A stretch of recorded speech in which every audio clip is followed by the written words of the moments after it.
तो hello everyone, welcome back to my new video. मेरा नाम मोहित शर्मा और एक बार फिर से आप सभी लोगों का स्वागत है मेरे यूट्यूब चैनल पर।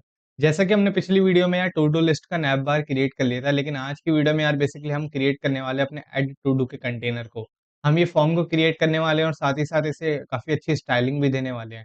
तो स्टार्ट करते हैं अपनी वीडियो को बिना किसी देरी के। तो जैसा कि मैं आपको पता है कि मैंने वीएस कोड के अंदर नैप बार क्रिएट कर लिया था, नैप बार कंपोनेंट के अंदर। अब हमें सिंपली क्या करना है, अपने होम डॉट जीएसएक्स को बेसिकली मॉडिफाई करना है अपने मेन स्क्रीन के अकॉर्डिंग। तो देखो, मैं सिंपली आपको बता देता हूँ कि आखिर हमें करना क्या है। तो ध्यान से देखना कि हमें क्या करना है। हमें सबसे पहले अपने होम डॉट जीएसएक्स में जाना है और होम डॉट जीएसएक्स में जाने के बाद सिंपली क्या करना है, यहाँ पर एक डिव क्रिएट करना है। सबसे पहले हमारा एक डिव होगा और उस डिव के अंदर हमारे क्या होंगे, 2 डिव होंगे। एक डिव तो वो होगा जो कंटेन करके रखेगा हमारे ऐड टू डू लिस्ट के फॉर्म को, और एक डिव वो होगा जो कंटेन करके रखेगा हमारे टू डू लिस्ट के आइटम्स को। तो सबसे पहले हम क्रिएट करने वाले हैं क्या, अपना ऐड टू डू सेक्शन। तो यहाँ पर मैं लिख देता हूँ हमारा एक, मैं div 1 लिख रहा हूँ यहाँ पर, और एक और div होगा हमारा, क्या होगा, वो होगा div 2।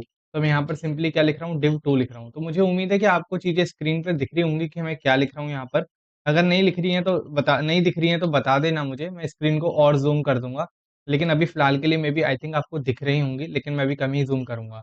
तो ये मेरे 2 डिव यहाँ पर मैं बना चुका हूँ। अब इन्हीं डिव्स को हमें क्या करना है, मॉडिफ़ाई करना है। तो सबसे पहला जो डिव है हमारा, वो कौन-सा डिव है, ध्यान से देखना, ऐड टू डू। मैं लिख देता हूँ यहाँ पर, वो क्या है हमारा, ऐड टू डू सेक्शन। ठीक है, ऐड टू डू सेक्शन है हमारा, जहाँ पर हम क्या करेंगे, अपने टू डू लिस्ट को ऐड करेंगे। तो अभी हमें क्या करना है, कुछ स्टाइलिंग देनी है। तो सबसे पहले जो हमारा मेन डिव है ना, उसको हमें कुछ स्टाइलिंग देनी होगी। उसके अंदर हम सबसे पहले क्या लगाएंगे, पैडिंग देंगे 4 पिक्सल की, बेसिकली पैडिंग 4 देंगे। और साथ ही साथ उसकी जो विड्थ है उसको हम फुल कर देंगे। विड्थ फुल हो करने के बाद उसमें हम क्या देंगे, हम लगाएंगे फ्लेक्स प्रॉपर्टी का। फ्लेक्स प्रॉपर्टी का क्यों इस्तेमाल करेंगे, क्योंकि अगर यहाँ पर आप देख रहे हो तो ये हमारे 2 कंटेनर हैं। तो पहला कंटेनर तो ये है, दूसरा कंटेनर हमारा ये है जो कि रॉ डायरेक्शन में है। इसलिए हम यहाँ पर क्या लगाएँगे, फ्लेक्स प्रॉपर्टी का इस्तेमाल लगाएँगे, और साथ ही साथ इसमें दोनों के बीच में गैप दे देंगे 6 पिक्सल का। गैप 6 पिक्सल का देने के बाद हम क्या लगाएँगे, इसमें फ्लेक्स रैप का इस्तेमाल भी करेंगे। तो फ्लेक्स रैप का इस्तेमाल हम क्यों कर रहे हैं, इसके बारे में मैं अभी थोड़ी देर में बताऊँगा, लेकिन अभी फ़िलहाल के लिए समझो इस चीज़ को। अब देखो, हम जो हमारा ऐड टू डू लिस्ट वाला सेक्शन है, उसके नीचे हमारा क्या है, एक दूसरा सेक्शन है जो कि है शो टू डू आइटम्स, है ना? तो जो दूसरा सेक्शन है वो किस चीज़ का है, शो टू डू आइटम्स। तो ये क्या दिखाएगा, हमारे आइटम्स को दिखाएगा। तो यहाँ पर मैं इसको अभी सही कर देता हूँ यहाँ से। तो ये कुछ हमारा इस तरीके से हो जाएगा यहाँ पर। तो काफ़ी फ्रैगमेंटेड चीज़ें अच्छी लगती हैं, ऐसा नहीं कि आगे-पीछे हो रही हैं तो वो बेकार लगती हैं। तो ये हमारा हो गया ऐड टू डू सेक्शन। अब ऐड टू डू सेक्शन में हम क्या करेंगे, ये बेसिकली हमारा ऐड टू डू सेक्शन है, तो इसमें कुछ क्लासेस लगाएँगे। इसमें क्लासेस अभी मैं बताता हूँ कि हम क्या-क्या क्लासेस लगाएँगे, उससे पहले क्या करना है, अपने डिव को मॉडिफ़ाई कर लेते हैं। देखो, ये जो हमारा ऐड टू डू सेक्शन है, इसके अंदर हमारा एक और डिव आएगा, और इस डिव के अंदर हमारा एक H1 होगा। H1 के अंदर क्या लिखा होगा, H1 के अंदर लिखा होगा ऐड टू डूज़। ठीक है? हमने ऐड टू डूज़ लिख दिया, और उस H1 और जिस डिव के अंदर हमारा H1, बेसिकली जो H1 है उसके नीचे हमारा क्या आएगा, उस H1 के नीचे एक फॉर्म क्रिएट होगा जहाँ पर हम अपने बेसिकली इनपुट फ़ील्ड्स को रखेंगे, टास्क और डिस्क्रिप्शन की जो इनपुट फ़ील्ड है उनको रखेंगे। तो देखो, इस फॉर्म के नीचे हमें क्या करना है, सबसे पहले लेवल क्रिएट करने हैं। तो लेवल क्रिएट कर लेते हैं, और इस लेवल के अंदर हमें क्या करना है, इस लेवल के अंदर हमें यहाँ पर सिंपली क्या लिखना है, हमें लिखना है यहाँ पर टास्क, क्योंकि ये सब क्या है, हमारे टास्क हैं। उस लेवल के बाद हमें अपनी एक इनपुट फ़ील्ड क्रिएट करनी है। इनपुट फ़ील्ड क्रिएट करने के बाद हमें क्या करना है, प्लेस होल्डर लगाना है यहाँ पर। प्लेस होल्डर के अंदर सिंपली लिख देना है एंटर योर टास्क। तो अभी मैं यहाँ पर लिख देता हूँ एंटर योर टास्क। तो यहाँ पर एंटर योर टास्क हो गया। फिर उसके बाद क्या करना है, हमें इसमें एक नेम देना है जिसमें हम क्या लिखेंगे, टास्क। टास्क मैंने यहाँ पर नेम दे दिया, फिर उसके बाद हम क्या देंगे, एक आईडी देंगे। आईडी दे दी मैंने यहाँ पर, उसमें भी मैं क्या लिख दूँगा, टास्क दे दूँगा। अब यहाँ पर जो आईडी के अंदर टास्क लिखा हुआ है उसको सिंपली HTML4 के अंदर भी लिख देंगे, और उसमें मैं क्या लिख दूँगा, टास्क लिख दूँगा। तो मुझे उम्मीद है कि आपको समझ में आ गया होगा यहाँ पर हमने आखिर क्या-क्या करा है। तो ये तो एक लेवल हमारा क्रिएट हो गया, इसके बाद दूसरा एक और लेवल क्रिएट करेंगे। इस लेवल में हम क्या लिखेंगे, डिस्क्रिप्शन लिखेंगे। तो मैं यहाँ पर लिख देता हूँ डिस्क्रिप्शन। ठीक है? मैंने यहाँ पे लिख दिया डिस्क्रिप्शन, डिस्क्रिप्शन। तो यहाँ पर मैंने डिस्क्रिप्शन लिख दिया। अब इसके बाद क्या लगाएँगे, एक टेक्स्ट एरिया लगाएँगे। टेक्स्ट एरिया हम इस तरीके से यहाँ पर एंटर करेंगे। टेक्स्ट एरिया में यहाँ पर लिखेंगे डिस्क्रिप्शन। मैंने यहाँ पर डिस्क्रिप्शन लिख दिया है, फिर आईडी के अंदर भी क्या लिखेंगे, वही डिस्क्रिप्शन पेस्ट कर देंगे। तो मैं अपनी आईडी के अंदर भी यहाँ पर वही डिस्क्रिप्शन लगा देता हूँ। मैंने यहाँ पर डिस्क्रिप्शन लगा दिया, और HTML4 के अंदर भी मैं यहाँ पर क्या लगा दूँगा, डिस्क्रिप्शन लगा दूँगा। उसके बाद मैं क्या करूँगा, सिंपली यहाँ पर अपनी रॉज़ दूँगा। तो मैं यहाँ पर रो कितनी देने वाला हूँ, मैं देने वाला हूँ 5 रो होनी चाहिए मिनिमम उसके अंदर, टेक्स्ट एरिया के अंदर। और यहाँ पर टेक्स्ट एरिया के अंदर हम क्या लगाएँगे, एक प्लेस होल्डर भी लगाएँगे। तो मैं सिंपली यहाँ पर क्या लिखूँगा, प्लेस होल्डर। मैं लिखूँगा प्लेस होल्डर। प्लेस होल्डर की वैल्यू क्या होगी, एंटर योर डिस्क्रिप्शन। ठीक है? मैं लिखूँगा enter your description. Description description की स्पेलिंग गलत हो तो माफ़ कर देना, क्योंकि हो सकता है स्पेलिंग गलत हो, टाइपिंग एरर कोई ना कोई हो सकता है। तो कहीं पर भी अगर आपको टाइपिंग एरर दिखाई देता है, तो आप उसको सही कर सकते हो और मुझे कमेंट सेक्शन में बता सकते हो कि भाई आपने यहाँ पर गलती करी है। तो देखो कुछ इस तरीके से हमारी 2 फ़ील्ड क्रिएट हो गई हैं। अभी ये बहुत ज़्यादा बकवास दिख रहा है, तो बिल्कुल भी घबराने की ज़रूरत नहीं है। मैं बताता हूँ इसको कैसे मॉडिफ़ाई करेंगे। देखो ध्यान से, मैं अभी बताता हूँ इसको कैसे मॉडिफ़ाई करना है। सिंपली सबसे पहले अपनी स्टाइल करना स्टार्ट करते हैं अपने डिव को। तो सिंपली अपने इस डिव को स्टाइल करने के लिए हम क्या करेंगे, हम लिखेंगे यहाँ पर क्या, हम लिखेंगे यहाँ पर विड्थ फुल लिखेंगे, ठीक है? अभी फ़िलहाल के लिए मैं जो विड्थ लिखने वाला हूँ, मैं लिखने वाला हूँ विड्थ 1/3। 1/3 क्या होता है हमारा, बेसिकली फ्रैक्शन में बाँट देता है हमारी विड्थ को। मतलब 3 हिस्से करो हमारी पूरी विड्थ के और उसमें से 1 हिस्सा हमारे किसको दे दो, टू डू वाले सेक्शन को दे दो। मैं मार्जिन टॉप दूँगा, साथ ही साथ 3 का, पैडिंग दूँगा 2 की, ठीक है? ये मैंने यहाँ पर ऐड कर दी। अभी जो हमारा इनर वाला डिव है, इसके अंदर कुछ सीएसएस हम ऐड करेंगे। इसके अंदर हम सीएसएस क्या ऐड करेंगे, इसके अंदर विड्थ देंगे फुल, ठीक है? विड्थ फुल दे देंगे और मैक्सिमम विड्थ कितने रखेंगे हम इसके अंदर, मीडियम। मैक्सिमम विड्थ मीडियम रखेंगे, मतलब जो मैक्स से मैक्स विड्थ हो सकती है ना, वो मीडियम रहेगी। मीडियम पे होवर करोगे तो आपको पता लग जाएगा कि हमारी विड्थ कितनी होने वाली है, 28 रैम। 28 रैम से ज़्यादा इस पूरे बॉक्स की विड्थ हो ही नहीं सकती है, ये इसका मतलब है, ठीक है? अब यहाँ पर मैं पैडिंग दे दूँगा 60 और मार्जिन एक्स क्या दे दूँगा, ऑटो। तो यहाँ पर बेसिकली मार्जिन दे दूँगा एक्स डायरेक्शन में क्या, ऑटो, ताकि वो सेंटर में बना रहे। फिर उसके बाद मैं मार्जिन टॉप दे दूँगा इसको 5 और उसके बाद इसको बीजी दे दूँगा मैं व्हाइट। मैं चाहता हूँ ये मेरा कंटेनर व्हाइट ही रहे, भले ही पीछे बैकग्राउंड में कोई सा भी कलर हो। और उसके बाद क्या करूँगा, अभी मैं इसको यहाँ पर इतना ही रहने दूँगा, 1 मिनट के लिए रुकना। अब यहाँ पर मैं क्या करूँगा, अभी मैं अपने कंटेनर को इतना ही रहने दूँगा और इसको क्या करूँगा, थोड़ा-सा राउंडेड कर दूँगा। तो जैसे हमारा बॉर्डर रेडियस होता है हमारा सीएसएस के अंदर, वैसे ही हमारे यहाँ पर राउंडेड होता है, जिसमें मैं क्या करूँगा, एलजी कर दूँगा, ठीक है? तो और उसके बाद एक थोड़ी-सी शैडो दे दूँगा मैं इसमें, जो कि क्या दूँगा मैं, एलजी दे दूँगा। तो मैंने यहाँ पे शैडो भी दे दिया है। अब इसके बाद हम टारगेट करते हैं अपने ऐड टू डू लिस्ट को। ऐड टू डू लिस्ट को टारगेट करने के लिए मैं यहाँ पर सिंपली क्लास नेम ऐड करूँगा और इसमें बोलूँगा टेक्स्ट सेंटर, जो कि मेरे क्या टेक्स्ट को सेंटर कर देगी। टेक्स्ट सेंटर के बाद मैं क्या दूँगा, टेक्स्ट का कुछ कलर दूँगा। तो मैं यहाँ पर टेक्स्ट का जो कलर देने वाला हूँ, मैंने बताया जैसे स्क्वायर ब्रैकेट अगर हम लगा दें, तो उसके अंदर आप अपने मन मुताबिक के कलर दे सकते हैं। तो मैं सिंपली यहाँ पर इस कलर को कॉपी करूँगा और यहाँ पर पेस्ट कर दूँगा। तो ये मैंने यहाँ पर कलर दे दिया अपने टेक्स्ट का।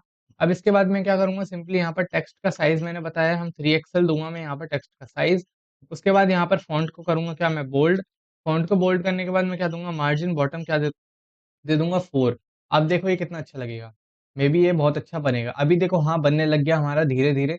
अब देखो यहाँ पर चीज़ें, अब हमें क्या करना है सिंपली, अब हमें एक चीज़ करनी है यहाँ पर कि ये जो हमारा फॉर्म है इसको डेकोरेट करना है। तो फॉर्म को डेकोरेट करने के लिए क्या करूँगा, मैं फॉर्म टैग के अंदर एक क्लास ऐड करूँगा। सबसे पहले फॉर्मेट कर लेता हूँ डॉक्यूमेंट को और यहाँ पर मैं क्या करूँगा, फॉर्म के अंदर एक क्लास ऐड करूँगा। क्लास ऐड करने के बाद मैं यहाँ पर लिखूँगा फ्लेक्स। फ्लेक्स प्रॉपर्टी का इस्तेमाल करेंगे। फ्लेक्स करने से क्या होगा, ये अभी रोज़ में रहेंगी, मतलब जो मेरे दोनों चीज़ें हैं वो रोज़ में रहेंगी। लेकिन अगर मैं फ्लेक्स कॉलम कर दूँ यहाँ पर, फ्लेक्स कॉलम करने के बाद मेरी जो टेक्स्ट फ़ील्ड्स हैं वो एक-दूसरे के नीचे आ जाएँगी देखो। दोनों टेक्स्ट फ़ील्ड मेरी एक-दूसरे के नीचे आ गई हैं। अब मैंने यहाँ पर कॉलम कर दिया है, कॉलम करने के बाद मैं क्या करूँगा, यहाँ पर इसको गैप दे दूँगा दोनों के बीच में। तो गैप से क्या होगा, दोनों के बीच में गैप आ जाएगा 4 पिक्सल का और टेक्स्ट का साइज़ क्या कर दूँगा मैं, पूरे फ़ॉर्म के लिए एलजी कर दूँगा और टेक्स्ट मैं क्या कर दूँगा, इसका ग्रीन कर दूँगा। तो मैं टेक्स्ट का क्या कलर करना चाहता हूँ, कुछ इस तरीके का कलर चाहता हूँ मैं टेक्स्ट का। तो मैं यहाँ पर टेक्स्ट का कलर यहाँ पर पेस्ट कर दूँगा सिंपली और हैशटैग लगा के यहाँ पर पेस्ट कर दूँगा। तो देखो अभी फॉर्म में अगर दिखाना चाहूँ तो कैसे दिख रहा है, कुछ इस तरीके का अभी हमारा फॉर्म दिख रहा है यहाँ पर, ठीक है? जो कि थोड़ा-थोड़ा मैच कर रहा है इस चीज़ से, लेकिन अभी देखो इस तरीके का दिख रहा है। अभी ये ज़्यादा अच्छा तो नहीं दिख रहा है, लेकिन इसको अच्छा बनाने का क्या तरीका है मैं बताता हूँ आपको। इसको अगर अच्छा बनाना है तो हमें पता है क्या करना पड़ेगा, बेसिकली अब हमें टारगेट करना पड़ेगा अपने लेवल को। तो लेवल को मैं यहाँ पर क्या करूँगा, मैं एक क्लास छोड़ दूँगा छोटी-सी, उसके अंदर मैं लिखूँगा क्या, फ़ॉन्ट। फ़ॉन्ट लिखूँगा मैं क्या इसके अंदर, मैं लिखूँगा फ़ॉन्ट सेमी बोल्ड। तो मैंने यहाँ पर फ़ॉन्ट सेमी बोल्ड लिख दिया है टास्क के लिए। अब मैं इनपुट फ़ील्ड को टारगेट करूँगा। तो इनपुट फ़ील्ड कौन-सी टारगेट करेंगे हम, बेसिकली टास्क के इनपुट फ़ील्ड को हम टारगेट करेंगे। तो यहाँ पर मैं टास्क की इनपुट फ़ील्ड लिख देता हूँ, मैं थोड़ा-सा ज़ूम कर देता हूँ अगर नहीं दिख रहा होगा। टास्क जो इनपुट फ़ील्ड है उसमें सबसे पहले देखो आउटलाइन दूँगा नन। आउटलाइन नन दे दूँगा मैं। ठीक है? आउटलाइन दे दी मैंने नल। अब आउटलाइन नन देने के बाद मैं क्या करूँगा, सिंपली यहाँ पर राउंडेड एमडी कर दूँगा। बेसिकली जो बॉर्डर रेडियस है उसको मैं एमडी कर दूँगा यहाँ पर। एमडी करने के बाद मैं क्या करूँगा, यहाँ पर पैडिंग दे दूँगा 3 की, पैडिंग 3 दे दूँगा और बॉर्डर दे दूँगा इसको 2 का। ठीक है? क्योंकि 2 का इसका बॉर्डर रहेगा। और बॉर्डर का कलर कैसा दूँगा मैं, बॉर्डर का कलर दूँगा ग्रे। बॉर्डर का कलर दूँगा मैं यहाँ पर ग्रे 200। तो मैं यहाँ पर लिखूँगा ग्रे 200। ठीक है? ये मैंने बॉर्डर का कलर दे दिया है यहाँ पर। अब फ़ोकस करने पे क्या होगा, जैसे ही मैं उसके अंदर फ़ोकस करूँगा तो मैं एक रिंग क्रिएट करना चाहता हूँ। तो मैं लिखूँगा रिंग, फ़ोकस करने पे एक रिंग क्रिएट होगी जो कि क्या होगी, 2 के साइज़ की होगी और फ़ोकस करने पे रिंग का कलर कैसा होगा ये भी मुझे बताना पड़ेगा। तो मैं लिखूँगा रिंग, रिंग के बाद उसका कलर यहाँ पर मैं स्क्वायर ब्रैकेट के अंदर पास कर दूँगा। बेसिकली रिंग क्या होता है, एक आउटलाइन क्रिएट कर देता है हमारे चारों तरफ। तो अभी मैं दिखाता हूँ इस सीएसएस से आखिर हो क्या रहा है, ठीक है? तो देखो यहाँ पर मैं क्या करूँगा, सिंपली 1 मिनट, मैं यहाँ पर इसको पेस्ट कर दूँगा कलर को। कलर मैंने यहाँ पर पेस्ट कर दिया है। अभी अगर मैं अपनी रिंग वगैरह दिखाऊँ तो देखो कुछ इस तरीके की दिखाई देंगी। जैसे ही मैं फ़ोकस कर रहा हूँ तो एक रिंग क्रिएट हो रही है और साथ ही साथ जो फ़ोकस क्लिक करने पे जो आउटलाइन आ रही थी बॉर्डर के अंदर वो हट चुकी है, जैसा कि इसमें देख रहे हो। अब ब्लैक कलर की आउटलाइन नहीं आ रही है। इसी तरीके से हम अपने टेक्स्ट एरिया को भी मॉडिफ़ाई कर देंगे। लेकिन अब हम क्या करेंगे, थोड़ा-सा ट्रांज़िशन ऐड ऑन करेंगे इसके अंदर। ट्रांज़िशन से क्या होगा कि ये जो एकदम से झटके से चीज़ एकदम हो रही है ना, ये ऐसे नहीं होगी। ये ट्रांज़िशन से क्या होगा, हर एक चीज़ एकदम स्मूथली होगी। तो मैं लिखूँगा क्या, ट्रांज़िशन, मैं लिखूँगा ट्रांज़िशन, ठीक है? ट्रांज़िशन ऑल, और इसकी ड्यूरेशन की एक प्रॉपर्टी होती है कि आप ट्रांज़िशन की प्रॉपर्टी कितना देना चाहते हो, तो मैं 200 इसकी प्रॉपर्टी दे दूँगा। 200 इसकी प्रॉपर्टी देने के बस, अब मुझे कुछ नहीं करना है, मैंने इसकी प्रॉपर्टी दे दी है। अब देखो यहाँ पर जैसे ही मैं क्लिक करूँगा एकदम अच्छे से चीज़ हो रही है, ठीक है? एकदम स्मूथली हो रही है। इसी तरीके से मैं अपने टेक्स्ट एरिया को भी डिफ़ाइन करूँगा और टेक्स्ट एरिया को डिफ़ाइन करने के लिए मैं क्या करूँगा, ये जितनी भी क्लासेस मैंने यहाँ पर दी हैं इनको कॉपी करूँगा और सिंपली टेक्स्ट एरिया के अंदर पास कर दूँगा। तो यहाँ पर मैंने इनको पास कर दिया। अब मैं अगर अपने टेक्स्ट एरिया में देखूँ, तो मेरा टेक्स्ट एरिया भी काफ़ी अच्छी तरह मॉडिफ़ाई हो चुका है। अब मैं अपने टेक्स्ट एरिया के अंदर क्या है, बेसिकली लेबल के अंदर क्लास जोड़ूँगा, उसके अंदर लिखूँगा फ़ॉन्ट सेमी बोल्ड, ठीक है? मैंने इसमें क्लास ऐड ऑन कर दिया फ़ॉन्ट सेमी बोल्ड। तो यहाँ पर मेरा टेक्स्ट एरिया भी मॉडिफ़ाई हो चुका है। अब मुझे क्या करना है, एक बटन क्रिएट करना है सबमिट करने के लिए फ़ॉन्ट को। तो मैं अपने टेक्स्ट एरिया के नीचे एक डिव क्रिएट करूँगा और इस डिव में एक क्लास प्रॉपर्टी दूँगा। बेसिकली इस डिव के अंदर पहले मैं क्या क्रिएट करूँगा, एक बटन क्रिएट करूँगा और उस बटन में क्या लिखूँगा मैं, ऐड ऐड बटन। अब यहाँ पर देखो हमने मटेरियल यूआई का इस्तेमाल करा है, तो अभी तो मैं देखो अभी दिखाता हूँ, मैं केवल ऐड लिख रहा हूँ यहाँ पर और अभी दिखाना चाहूँ तो ये कैसे दिखेगा। अभी कुछ इस तरीके का हमारा यहाँ एक बटन क्रिएट हो जाएगा। अब हमें क्या करना है, इस बटन को स्टाइल करना है, तो इस बटन को फटाफट से स्टाइल करते हैं और थोड़ा-सा फॉर्मेट कर देता हूँ मैं डॉक्यूमेंट को। अब देखो इस वाले जो डिव है मेरा बटन वाला, इसको मैं क्या करूँगा, क्लास नेम दूँगा मार्जिन से कितना 4, मार्जिन टॉप दूँगा 4 और इसके अंदर कुछ बैकग्राउंड कलर वगैरह मैं ऐड करूँगा। तो सबसे पहले इसकी क्लास जोड़ देते हैं, क्लास नेम। क्लास नेम के अंदर मैं दूँगा बीजी और अपने हिसाब से बैकग्राउंड कलर दे दूँगा इसको। तो मैं इसका बैकग्राउंड कलर कुछ रख रहा हूँ ये, जो कि मैं अपने पहले रख चुका हूँ। तो उसके बाद मैं बोलूँगा बैकग्राउंड। अब जैसे हम सीएसएस के अंदर होवर प्रॉपर्टी का इस्तेमाल करते हैं, वैसे ही टेलविंड में एक होवर नाम की प्रॉपर्टी होती है, जिसमें मैं क्या है, बैकग्राउंड कलर वगैरह होवर करने पे जो हिसाब से दिखाना चाहता हूँ, वो मैं दिखा सकता हूँ। तो मैं बैकग्राउंड कलर लेके आता हूँ, ठीक है? मैं यहाँ से बैकग्राउंड कलर ले आया और मैंने सिंपली बैकग्राउंड कलर को क्या करा, पेस्ट कर दिया। तो ये मेरा बैकग्राउंड कलर यहाँ पर लग चुका है दोनों की प्रॉपर्टीज़ के लिए। अब मैं क्या करूँगा, पैडिंग दे दूँगा एक्स की डायरेक्शन से 4 और पैडिंग दे दूँगा वाई की तरफ से 2। मैंने यहाँ पर पैडिंग दे दी है और राउंडेड कर दूँगा बटन को, कुछ नहीं एमडी। एमडी कर दूँगा बटन को यहाँ पर और टेक्स्ट को कर दूँगा क्या मैं, व्हाइट। मैं कर दूँगा टेक्स्ट को व्हाइट। तो मेरा टेक्स्ट कलर कैसा हो जाएगा, व्हाइट हो जाएगा यहाँ पर। टेक्स्ट मैंने व्हाइट कर दिया यहाँ पर और टेक्स्ट का साइज़ कितना कर दूँगा मैं, एक्सेल कर दूँगा और फ़ॉन्ट को कर दूँगा मैं इसके सेमी बोल्ड। तो सेमी बोल्ड करने से क्या होगा, फ़ॉन्ट जो है एकदम उभर के आएगा। और इसमें मैं फ्लेक्स प्रॉपर्टी का भी इस्तेमाल करूँगा, अभी बताता हूँ कि मैं फ्लेक्स प्रॉपर्टी का क्यों इस्तेमाल करता हूँ, लेकिन उससे पहले देख लेते हैं कि मेरा बटन कैसा दिख रहा है। तो देखो ये मेरा बटन यहाँ पर एकदम अच्छे से क्रिएट हो गया है। राउंडेड प्रॉपर्टी मेरी अभी वर्क नहीं कर रही है, तो ऐसा क्यों हो रहा है इसके बारे में देखते हैं। तो ऐसा क्यों हो रहा है? ओके, राउंडेड एमडी लिखना है मेरे को यहाँ पर सिंपली। तो देखो एमडीएस कर दिया था मैंने, तो ये देखो राउंडेड प्रॉपर्टी वर्क कर रही है। अब आपको कुछ नहीं करना, आपको मटेरियल यूआई के आइकन्स का भी इस्तेमाल करना है इसके अंदर। हम बेसिकली प्लस का साइन चाहते हैं, तो मटेरियल यूआई के आइकन्स का इस्तेमाल कैसे करते हैं ये देखो। मटेरियल यूआई के आइकन्स में आपको जाना है। आइकन्स में जाने के बाद सिंपली आपको क्या करना है, यहाँ पर आइकन्स में जैसे ही आओगे, अभी पेज लोड हो रहा है, थोड़ा-सा टाइम ले रहा है, तो इसको कॉपी करना है। कॉपी करने के बाद अपनी वीएस कोड के अंदर इसको क्या करना है, इंस्टॉल कर देना है यहाँ पर। मैं इसको अभी हटा देता हूँ अपने टर्न यहाँ से, स्टॉप कर देता हूँ अपने सर्वर को और बेसिकली मेटल यूआई के आइकन्स को इंस्टॉल करने के लिए इस कमांड को पेस्ट कर दूँगा। तो ये आइकन्स जो यहाँ पर इंस्टॉल हो जाएँगे, तब तक के लिए क्या करते हैं, अपने बटन को ले आते हैं, ऐड बटन में यहाँ पर सर्च करूँगा। मैं लिखूँगा ऐड बटन, ठीक है? तो ऐड यहाँ पर बेसिकली अगर मैं ऐड लिखूँ तो मुझे मिल जाएगा यहाँ पर। तो मैंने यहाँ पर लिख दिया ऐड और इस वाले बटन को मैं सिंपली कॉपी कर दूँगा, कॉपी हो गया है। कॉपी होने के बाद सिंपली क्या करूँगा, मैं इसको अपने फ़ाइल के अंदर, होम के अंदर ऊपर पेस्ट कर दूँगा और ये मेरा ऐड आइकन आ गया यहाँ पर। ऐड आइकन को मैं क्या करूँगा, सिंपली यहाँ पर अपने बटन के अंदर पास कर दूँगा ऐड के आगे। तो अभी रुको मैं बताता हूँ कैसे कर रहा हूँ। अभी इसको इंस्टॉल होने देते हैं अभी हमारे मेटल यूआई के आइकन्स को। तो अभी जब तक ये मेटल यूआई के आइकन्स इंस्टॉल हो रहे हैं, तो एक बार चैनल को सब्सक्राइब करना और 200 सब्सक्राइबर्स कराओ फटाफट से। अगर वीडियो अच्छी लग रही हो तो उसको कमेंट सेक्शन में कमेंट करना मत भूलना, ठीक है? और मुझे उम्मीद हो कि आप सभी लोग भी मेरे साथ कोड कर रहे होंगे। ऐसे लेक्चर को मत देखो कि बस लेके बैठे हो, मेरे साथ कोड करो, जितना ज़्यादा कोड करोगे उतना अच्छे से चीज़ें समझ में आएँगी। तो ये यहाँ पर हो गया, एक बार अपने सर्वर को स्टार्ट कर लेते हैं npm run dev करके। तो ये सर्वर यहाँ पे स्टार्ट हो जाएगा मेरा। अब जैसे ही सर्वर स्टार्ट हो जाएगा उससे पहले क्या करो, जो हमने ऐड बटन के बेसिकली यहाँ पर बटन लिया था, तो बटन आ चुका है हमारा यहाँ पर, मैं इसको भी हटा दूँगा। मैंने यहाँ पर बेसिकली कमांड लिख दी है बटन वाली, तो मैं बटन लिख चुका हूँ, इम्पोर्ट फाइल का नाम मैंने लिख दिया है। अब मैं यहाँ पर क्या करूँगा, ऐड के बाद बटन को यहाँ पर कॉल कर लूँगा, तो मैं लिखूँगा ऐड, ऐड नहीं बेसिकली यहाँ पर पेस्ट कर दूँगा मैं यहाँ पर इसको, और इसको इस तरीके से बंद कर दूँगा। तो अगर आप देखोगे तो यहाँ पर क्या होगा, मेरा बटन आ जाएगा। तो एक बार मैं ये रिफ्रेश हो रहा है हमारा पेज, तो देखो यहाँ पर बटन आ चुका है।